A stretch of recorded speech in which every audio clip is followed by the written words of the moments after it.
महाकुंभ में इतने लोग पहुंच गए हैं, इतने लोग पहुंच गए हैं कि सारे रिकॉर्ड टूट गए हैं। जी हां, महाकुंभ में 3.5 करोड़ लोगों ने और इससे भी ज्यादा लोगों ने, रात तक के और आंकड़े आएंगे।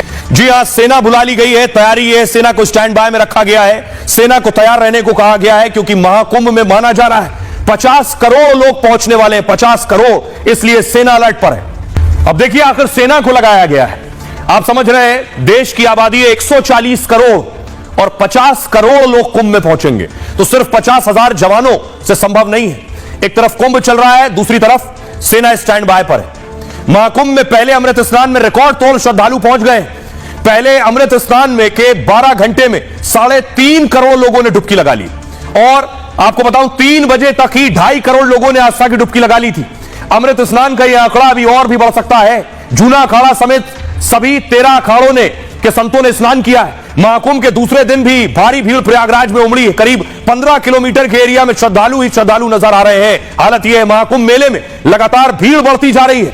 महाकुंभ की भीड़ देखकर आर्मी बुला ली गई है। सेना के जवानों को स्टैंड बाय में रखा गया है कि आप तैयार रहिए, क्योंकि यह लगातार भीड़ बढ़ती जा रही है। रेलवे स्टेशन में इतनी भीड़ है, बस अड्डों पर खचाखच भीड़ है। सीएम ऑफिस सहित सभी कंट्रोल रूम रेड अलर्ट पर है। DGP control room, home control room, chief minister office, ये सब, चीफ सेक्रेटरी ऑफिस, सभी इस वक्त रेड अलर्ट पर है। स्नान पूरी तरह शांतिपूर्ण तरीके से चल रहा है।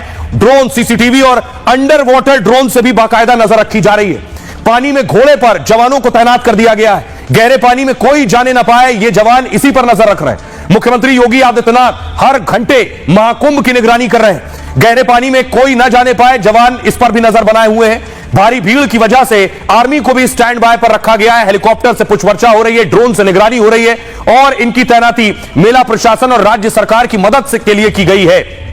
फुल प्रूफ प्लान के साथ थल सेना और वायु सेना प्रयागराज में तैनात है। थल सेना के जिम्मे तीर्थयात्रियों की चिकित्सा व्यवस्था है। इस वक्त प्रयागराज के वायु सेना के हाथों में प्रयागराज तक आने वाले सभी एयरक्राफ्ट की सेफ लैंडिंग है, क्योंकि विमानों से भी लोग पहुंच रहे हैं। प्रयागराज के मिलिट्री अस्पतालों में खास 50 बेड पूरी तरह से तैयार, और भारतीय सेना के विशेषज्ञ डॉक्टर स्थानीय प्रशासन की मदद कर रहे हैं। नागा साधुओं को लेकर कई तरह के सवाल मन में होते हैं।